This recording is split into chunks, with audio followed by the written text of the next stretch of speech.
আজকের আমি তৈরি করতে নিয়েছি মোরালা মাছের চচ্চড়ি।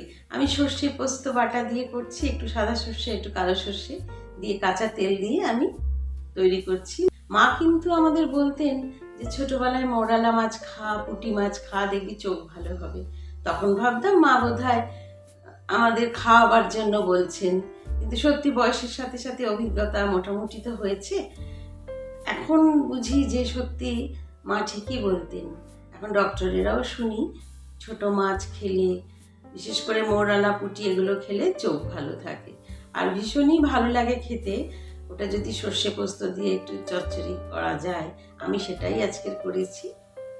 আমার আজকের মোরালা মাছের চচ্চড়িটা করতে লাগছে, মোরালা মাছ তো লাগছেই, তাছাড়া তার সাথে লাগছে এখানে কালো সর্ষে, এখানে লাগছে সাদা সর্ষে, কাঁচা লঙ্কা নিয়েছি, আজকে সম্পূর্ণ রান্নাটা কাঁচা লঙ্কাতেই হবে।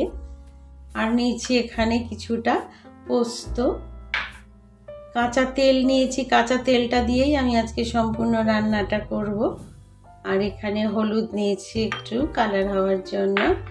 এখানে নুনটা তো স্বাভাবিকভাবেই লাগবে। আমি আজকে সমস্ত রান্নাটা কিন্তু মেখে কাঁচা তেল দিয়ে বসাবো। আপনারা দেখুন আমি কিভাবে তৈরি করি।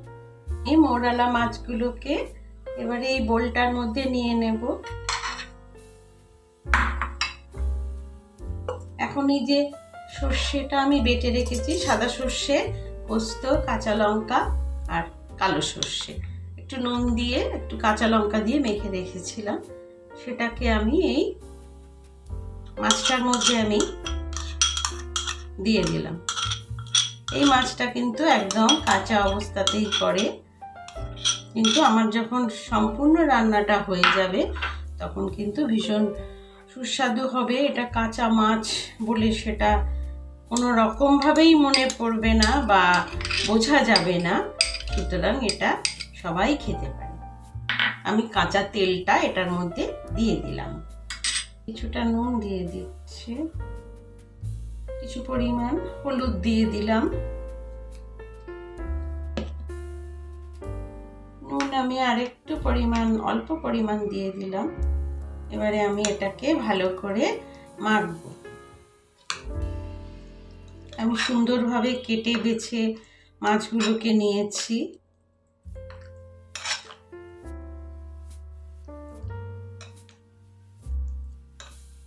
কাঁচা লঙ্কাগুলো দিয়েছি, যারা একটু বেশি ঝাল খাবে তাদের জন্য আমি কাঁচা লঙ্কাগুলো নিয়েছি।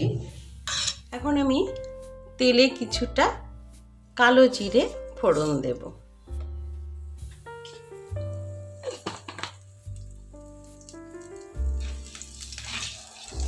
সামান্যই এখানে আমি সর্ষের তেল দিয়েছি, কারণ আমি মাছটা কিন্তু অনেকটা সর্ষের তেল দিয়েই মেখেছিলাম।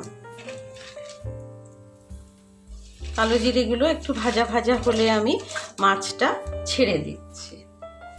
আমি এবারে মাছগুলোকে এর মধ্যে দিয়ে দিলাম।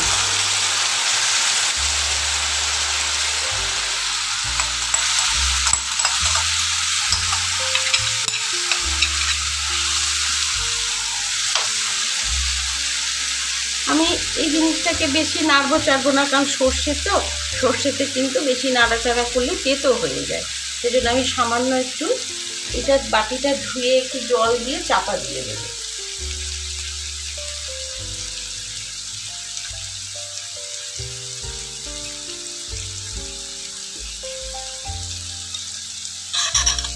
সর্ষের জিনিস বেশি কষলে তেতো হয়ে যায়, সেজন্য আমি ফাইনালি এটা বসিয়ে দিলাম। মাছটা হতে থাক। এখন আমি এটার মধ্যে একটু মিষ্টি দিয়ে দেব। এটা আমি শুধু নুন দিয়েছি, তো মিষ্টিটা দিলে একটু ব্যালেন্স হয়। নুন মিষ্টি একসাথে দিলে জিনিসটার স্বাদটাও একটু বেড়ে যায়। এখন আমি এটার মধ্যে কিছুটা কাঁচা তেল দিয়ে আমি অফ করে দেব। কাঁচা তেল দিলাম আর একটু ধনে পাতা অল্প একটু দিয়ে দিলাম, খুব অল্প দিলাম, অনেকেই ধনে পাতাটা পছন্দ করে না হয়তো। এখন আমি কিন্তু চাপা দিয়ে দেব, এটা আর নাড়াবো না। আমার কিন্তু মাছটা হয়ে গেল।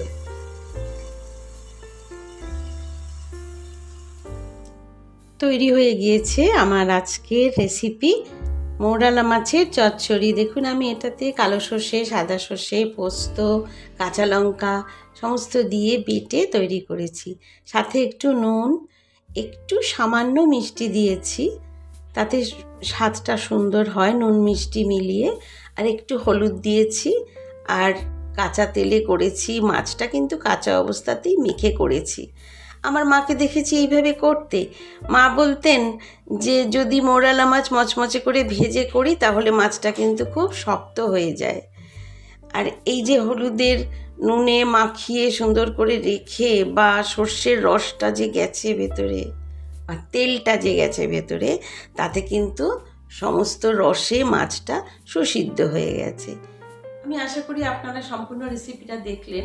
খেতে তো ভালোই লাগে, এছাড়া চোখের পক্ষেও তো ভীষণ উপকারী। তাই বিশেষ করে বাড়ির ছোট বাচ্চাদের কিন্তু অবশ্যই খাওয়ানোর চেষ্টা করবেন।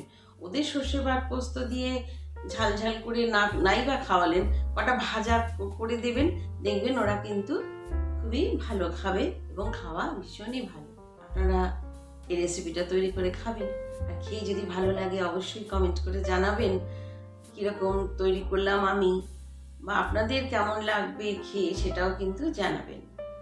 আপনারা ভালো থাকবেন, সুস্থ থাকবেন। নমস্কার।